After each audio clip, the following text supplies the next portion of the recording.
లేకపోతే ఇతన్ని ఎప్పుడో ఎలిమినేట్ చేసే పరిస్థితికి వచ్చారు. సుప్రీంకోర్టులో బుల్డోజర్తో గుర్తించారు.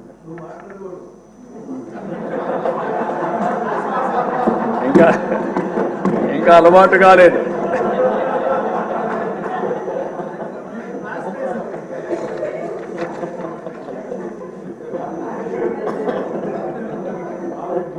కాబట్టి మీరు అతనికి ఇతనికి చూస్తే ఒక వ్యక్తి అతని మీద మాట్లాడాడని మినిస్టర్ పార్లమెంట్లో మాట్లాడాడని అతను చంపించేశాడు. ఇక్కడ అదే సంఘటనలు జరుగుతున్నాయి. ఎవరైనా సరే మాట్లాడితే, ఎదురు తిరిగితే, లేకుంటే ప్రజాస్వామ్యంలో ఇది తప్పని చెప్పితే ఇంకా వాళ్ళ మీద పడిపోయే పరిస్థితి. శాసిస్తున్నాడు, ఎవ్వరూ మాట్లాడడానికి వీలు లేదని శాసించే పరిస్థితికి వచ్చారు. అలాంటి పరిస్థితిలో ఎదురొడ్డి ఇంకా ఎమోషన్ ఉంది. ఇన్ కోర్స్ ఆఫ్ టైం తగ్గించుకుంటారు. కానీ మళ్ళీ ఈరోజు ఒక పోరాటం చేసి పోరాట యోధుడిగా గెలిచి ఆ కుర్చీలో కూర్చున్న మిమ్మల్ని మరొక్కసారి మనస్ఫూర్తిగా అభినందిస్తున్నాను. ఒక వ్యక్తి చట్టసభకు రావడం అంటే ఎంతో గొప్ప అవకాశం. ప్రజాప్రతినిధులుగా చట్టసభలకు వెళ్ళిన వారు ప్రజా సమస్యలపైన పోరాడవలసిన అవసరం ఉంది. గడచిన 5 సంవత్సరాలుగా చూశాం. ఇదే కుర్చీలో అంత మునుపు 14 సంవత్సరాలు కూర్చున్నా అదే అపోజిషన్ కుర్చీలో కూర్చున్నాను. ఆ రోజులు ఇప్పుడు కూడా గుర్తొస్తాయి. ఒక్కరోజు కూడా అసెంబ్లీ సుజావుగా జరగడం కానీ, బూతులు లేకుండా అసెంబ్లీ జరిపిన సంఘటనలు లేవు. సరే, అందరి మాదిరిగా నాకు కూడా అవమానాలు జరిగాయి. అవన్నీ నేను ఇప్పుడు పోవడం లేదు. కానీ ఆ రోజు కూడా ఒక మాట చెప్పాను. ఇది గౌరవ సభ కాబట్టి ఈ సభలో నేను ఉండలేను. మళ్ళీ ప్రజాక్షేత్రంలో గెలిచి గౌరవ సభగా చేసిన తర్వాతనే ఆ సభలో అడుగు పెడతానని వచ్చాను. ఈరోజు అందరం కూడా దీన్ని గౌరవ సభగా చేయడం కోసం ప్రజాప్రతినిధులుగా మనందరం ఈ సభ ఔన్నత్యాన్ని, గౌరవాన్ని కాపాడవలసిన బాధ్యత మనందరిపైన ఉంది. ఇక్కడుండే నిన్నటి వరకు మీరు ఏది మాట్లాడిన చలామణి అయింది. కానీ ఇప్పటి నుంచి ఆ కుర్చీలో కూర్చున్న తర్వాత ఆ కుర్చీ గౌరవాన్ని కాపాడుతూ మీ గౌరవాన్ని పెంచే విధంగా మీరు ముందుకు పోవాల్సిన అవసరం ఉందని చెప్పి కూడా డిప్యూటీ స్పీకర్గా వారిని కోరుతున్నా.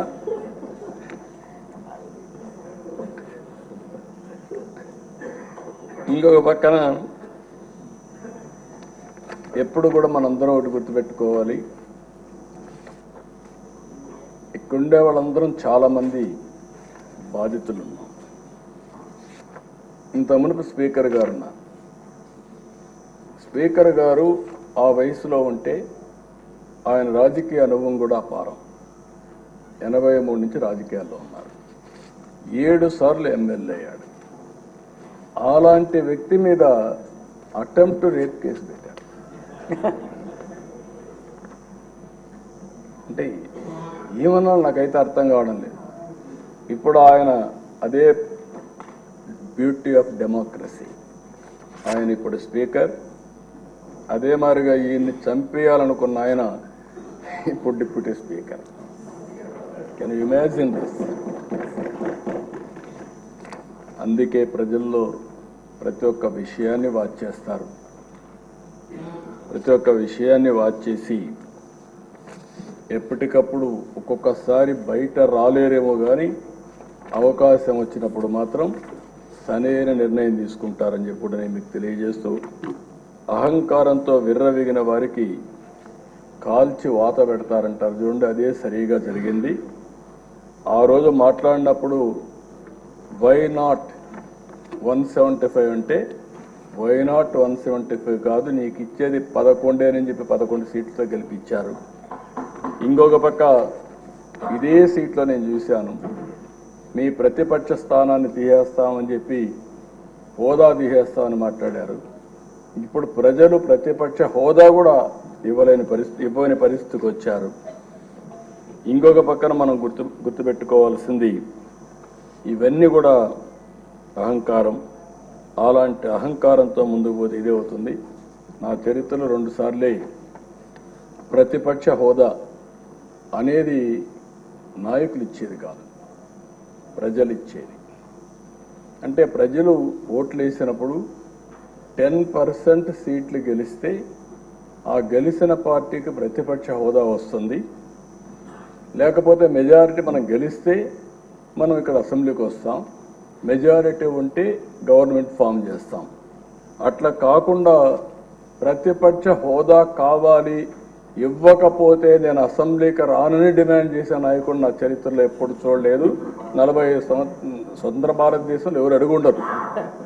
అంటే మనం గుర్తుపెట్టుకోవాల్సిన ఒక వ్యక్తి యొక్క వ్యక్తిత్వం, ఆలోచన విధానం, డిమాండ్ చేయడం, డిక్టేట్ చేయడం, శాసించడం, ఇవన్నీ కూడా ప్రజాస్వామ్యంలో ఎప్పుడు కూడా ఉండవు. అలాంటి జరిగే పరిస్థితి వచ్చింది. ఎప్పుడు కూడా ప్రజాస్వామ్యాన్ని మనం గౌరవించాల్సిన అవసరం ఉందని చెప్పి కూడా నేను మీకు తెలియజేస్తున్నా. అయితే ఏది ఏమైనా ప్రజలు ఒక చైతన్యంతో బాధ్యతతో ఓటేసి కూటమి ప్రభుత్వాన్ని గెలిపించారు. ఇది ప్రజా ప్రభుత్వం, ప్రజలకు జవాబుదారీగా ఉండే ప్రభుత్వం. ప్రజలు మనకిచ్చింది అధికారం, అది కూడా ఒక బాధ్యత. అందుకే తొలి రోజు నుంచి సంక్షేమం, అభివృద్ధి, సుపరిపాలన కోసం మనం నిర్ణయాలు తీసుకుంటున్నాం.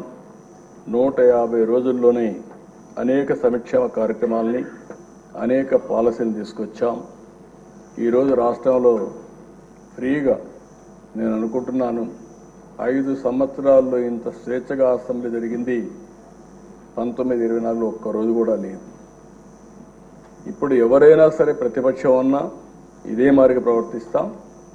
అయితే సాంప్రదాయాలు లేకుంటే మనకు వచ్చినటువంటి దీని ప్రకారం రూల్స్ రెగ్యులేషన్స్ పాటిస్తే సుజావుగా అసెంబ్లీ జరిగే అవకాశం వస్తుంది. అదే మరి ఇంకొక పక్కన మనందరి బాధ్యత విధ్వంసమైన రాష్ట్రాన్ని మళ్ళీ నిలబెట్టడానికి మనం నిర్ణయాలు తీసుకోవాల్సిన అవసరం ఉంది. అలాంటి నిర్ణయాలకు ఈ సభ ఒక వేదిక. ఇంకొక పక్క ఒక పబ్లిక్ పాలసీ చరిత్రను మారుస్తుంది. ప్రజలకు మనం ఇచ్చే విధానాలన్నీ ఇక్కడనే చర్చిస్తున్నాం, అవన్నీ రూపకల్పన చేస్తున్నాం. ఆ రూపకల్పన చేసి అవి అమలు చేస్తే ఒక చరిత్రని తిరగరాసే అవకాశం ఉంటుంది. ఈ యొక్క 24, 29 శాసనసభ అలాంటి చరిత్ర తిరగరాయడానికి, స్వర్ణ ఆంధ్రప్రదేశ్ చరిత్రని ప్రారంభించడానికి ఈ సభ ఎంతో దోహదం చేస్తుంది. అలాంటి సభలో అధ్యక్షులుగా చింతకాయల అయ్యన్నపాత్రుడు గారు, డిప్యూటీ స్పీకర్గా మీరు ఉండడం మాకెంతో గౌరవం అని చెప్పి కూడా నేను మీకు తెలియజేసుకుంటున్నా. అయితే అధ్యక్ష, నాకు ఒకటి అనిపిస్తుంది, మిమ్మల్ని నాడు రాష్ట్రానికి రానియని వాళ్ళు నేడు మీ ముందు సభలోకి రాలేని, కూర్చోలేని పరిస్థితి వచ్చింది.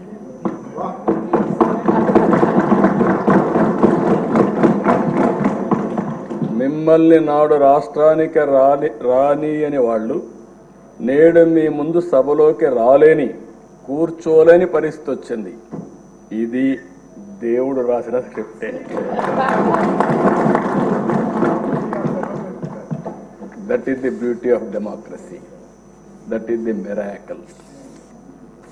ఆ రోజు ఒక్క క్షణం భగవంతుడు చిన్న చూపు చూసుంటే త్రిపులార్ని ఇక్కడ చూసేవాళ్ళం కాదు. కానీ భగవంతుడు డెస్టినీ గట్టిగా ఉన్నప్పుడు ఏది జరగదు. కానీ అదే సమయంలో ధైర్యంగా నిలబడ్డాడు కాబట్టి, ధైర్యంతో ముందుకు పోయాడు కాబట్టి మళ్ళీ ఇక్కడ రాగలిగాడు.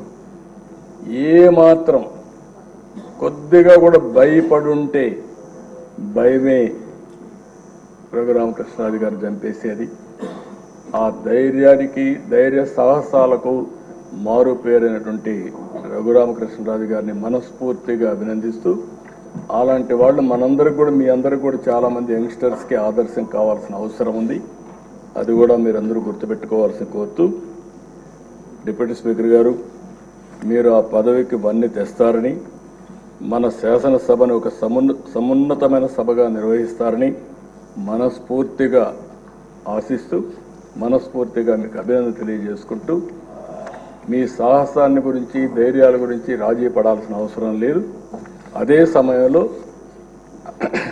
మళ్ళీ ఒక కోరుతున్నా, ఆ కుర్చీ ఔన్నత్యాన్ని పెంచే విధంగా, సభని ముందుకు తీసేపోయే విధంగా మీరు అన్ని విధాలుగా ప్రవర్తించాల్సిందిగా, ప్రయత్నం చేయాల్సిందిగా కోరుకుంటూ, భగవంతుడు ఆ శక్తిని మీకు ఇవ్వాలని మనస్ఫూర్తిగా ఆకాంక్షిస్తూ, మీ ద్వారా భవిష్యత్తులో కూడా ఈ రాష్ట్రానికి అనేక మంచి కార్యక్రమాలు జరగాలని మనస్ఫూర్తిగా ఆకాంక్షిస్తూ మీ దగ్గర సెలవు తీసుకుంటాను. Thank you.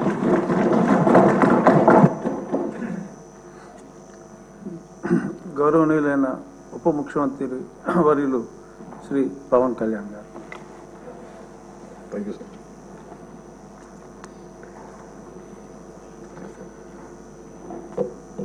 డిప్యూటీ స్పీకర్,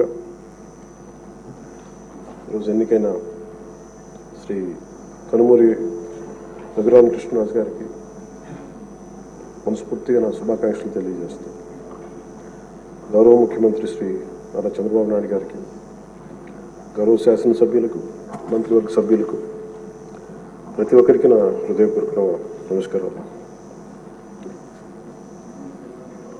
గత 5 సంవత్సరాల కాలంలో కానీ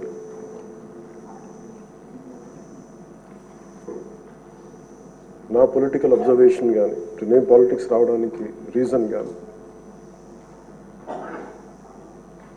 7 దశాబ్దాలుగా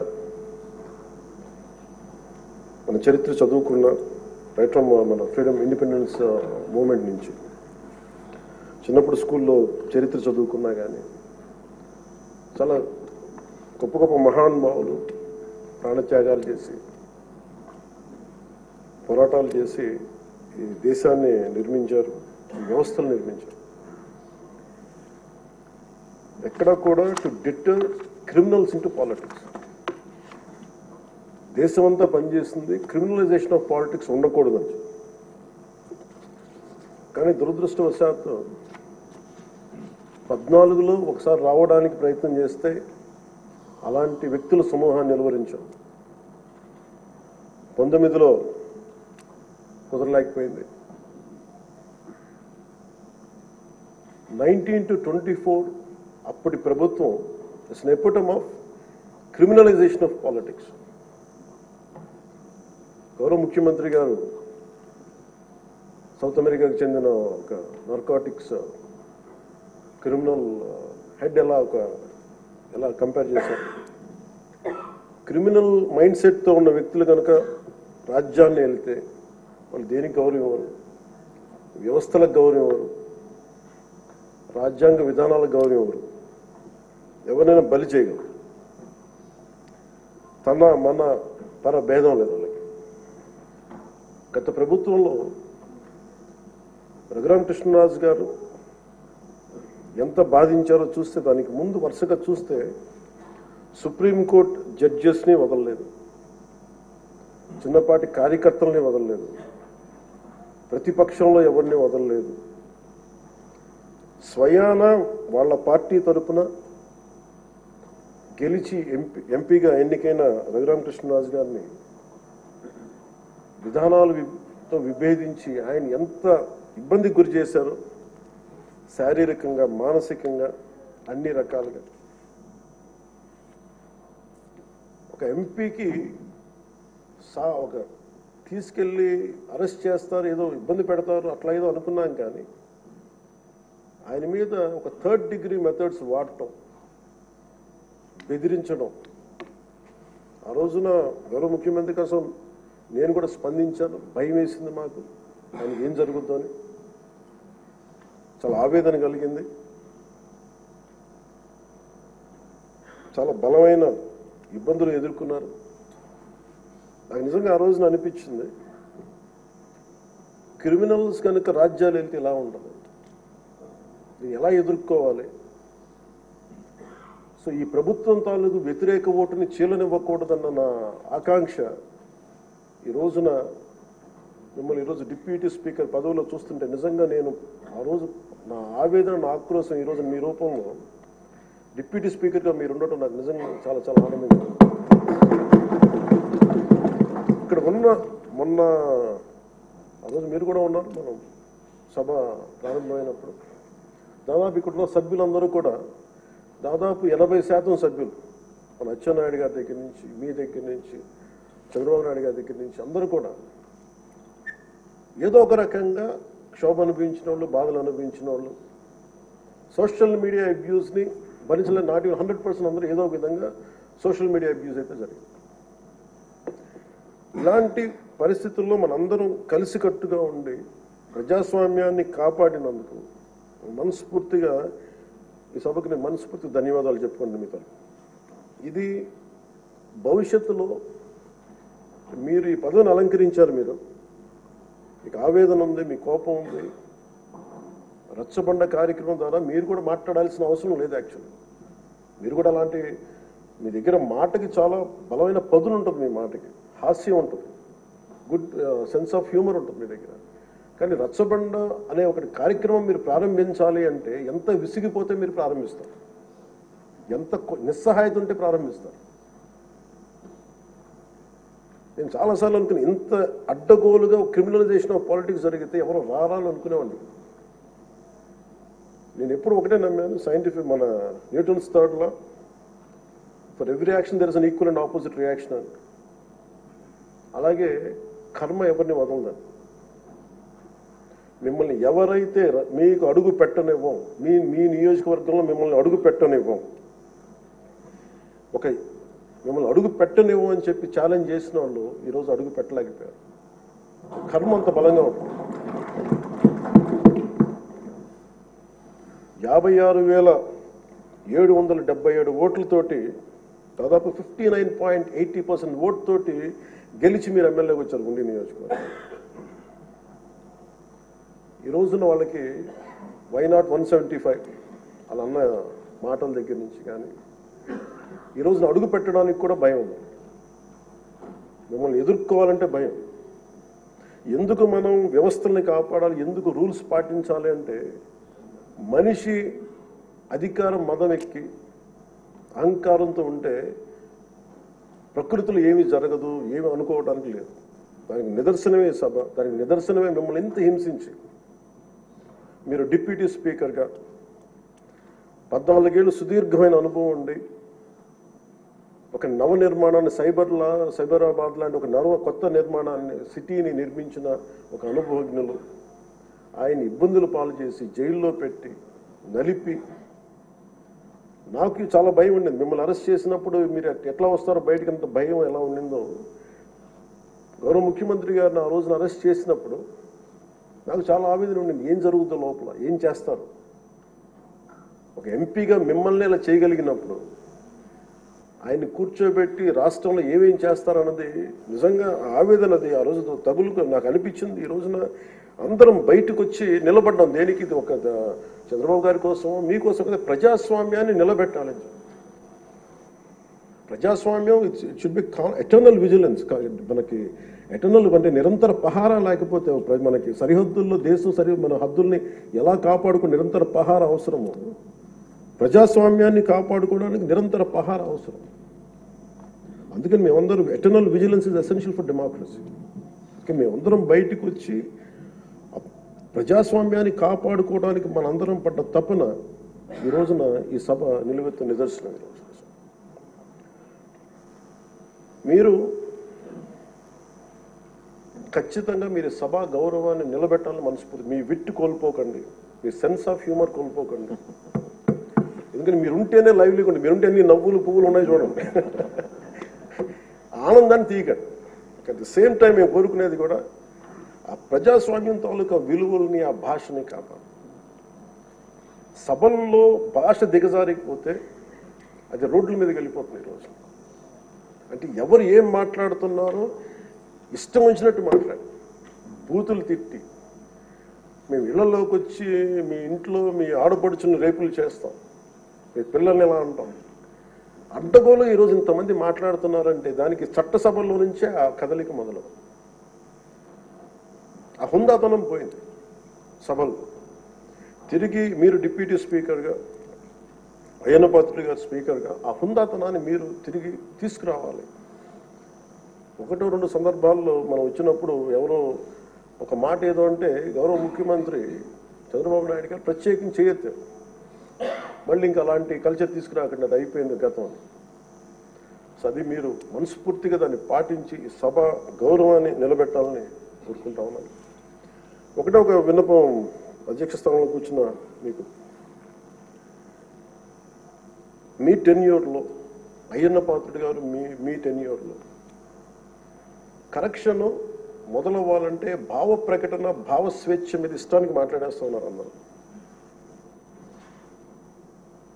మనకి గౌరవ మంత్రి లోకేష్ గారిని బుద్ధులు తిడతారు, ఏదన్నా అంటే భావ ప్రకటన, భావ స్వేచ్ఛ అంటారు. దీనికేదో ఒక ఫైనల్ కరెక్షన్ ఈ సభలో జరగాలని కోరుకుంటున్నాను.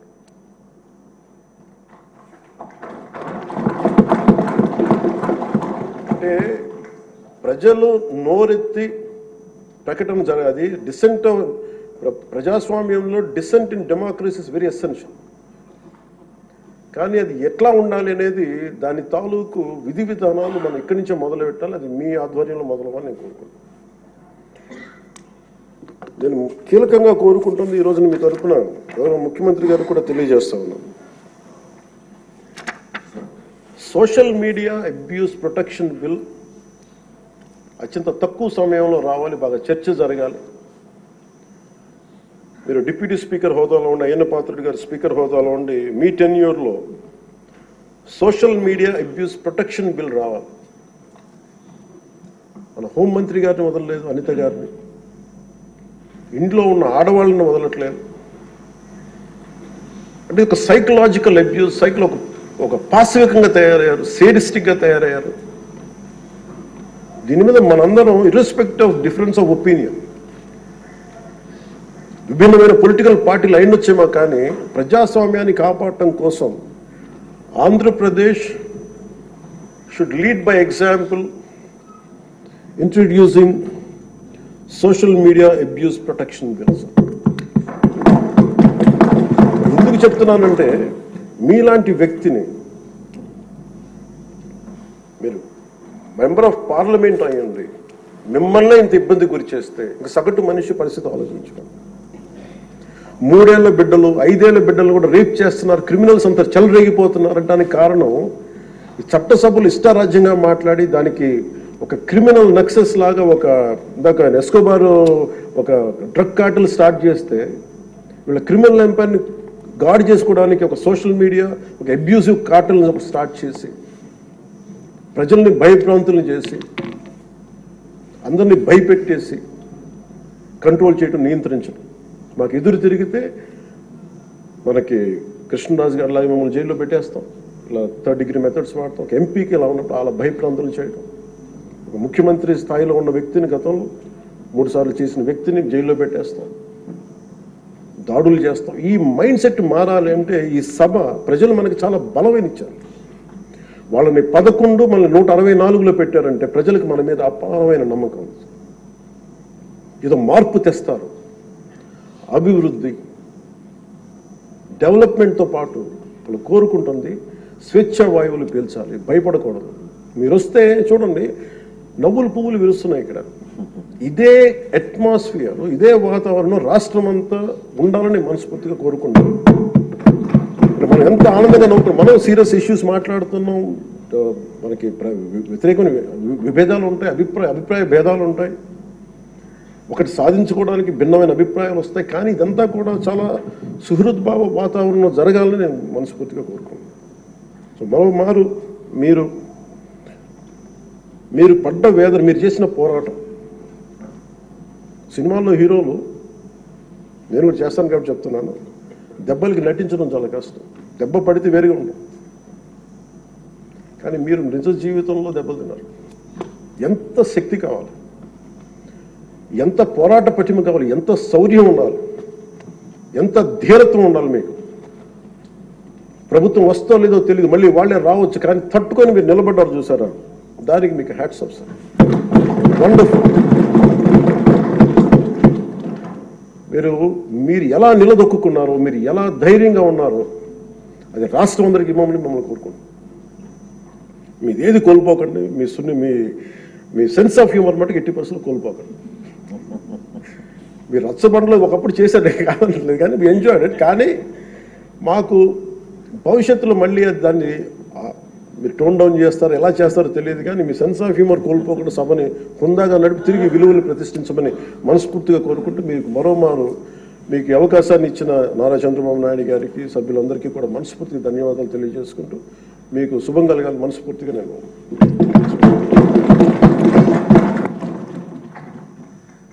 గౌరవనీయ మంత్రివర్యులు సత్యకుమార్ గారు.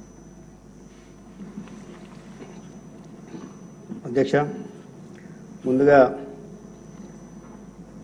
ఈ ఆంధ్రప్రదేశ్ శాసనసభ ఉపసభాపతిగా నియమితులైన సందర్భంగా, బాధ్యతలు చేపడుతున్న సందర్భంగా మీకు శుభాకాంక్షలు తెలియజేస్తున్నాను. పోరాట పటిమకు రాజీ పడని ఒక మనస్తత్వానికి ప్రతీక మీరు.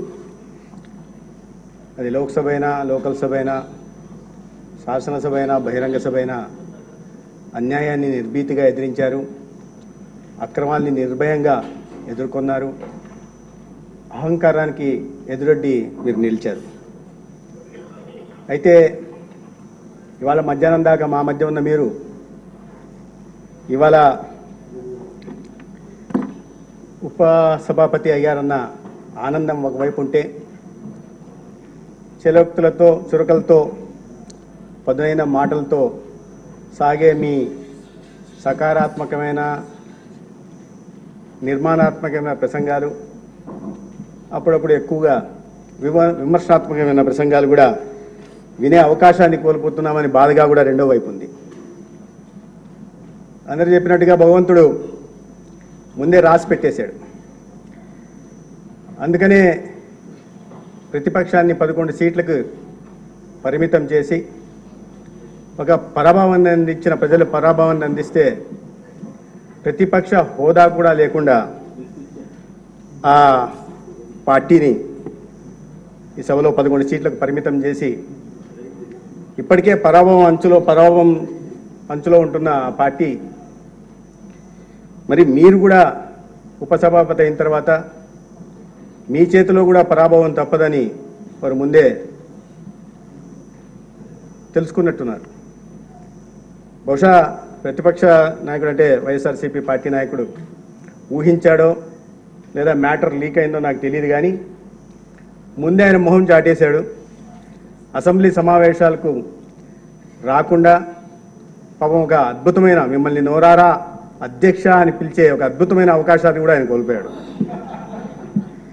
బహుశా ఈ బాధ్యత మీరు కోరుకున్నారో, లేదా మీ సమర్థత కారణంగా వచ్చిందో, లేదా భగవంతుడి లీలో తెలియదు, కానీ ఆనాడు మిమ్మల్ని భౌతికంగా కట్ చేయాలనుకుంటున్న ఒక అహంకారానికి, నిరంకుశత్వానికి ఈనాడు ఆ కుర్చీలో కూర్చొని వాళ్ళ మైకులు కట్ చేసే అవకాశం భగవంతుడు మీకు కల్పించాడు. అది మరి ఏ కారణమో తెలియదు. అయితే చాలామంది మాట్లాడాల్సిన వాళ్ళు ఉన్నారు. అందరినీ నవ్విస్తూ, మీరు ఎక్కడుంటే అక్కడ నవ్వులు ఇరబోయిస్తూ కాలాన్ని మర్చిపోయేటట్టుగా చేసే మీరు ఇవాళ ఉపసభాపతి బాధ్యతలో ఉన్నారు. అయితే ఆ ఉత్సాహాన్ని నీరుగార్చకుండా ఆ ఒరవడిని కొనసాగించాలని, మీలోని ఆశ చతురతని పరిమితులకు లోబడి మా అందరికి పంచాలని, మాకు ఇటీవల కాలంలో అసెంబ్లీ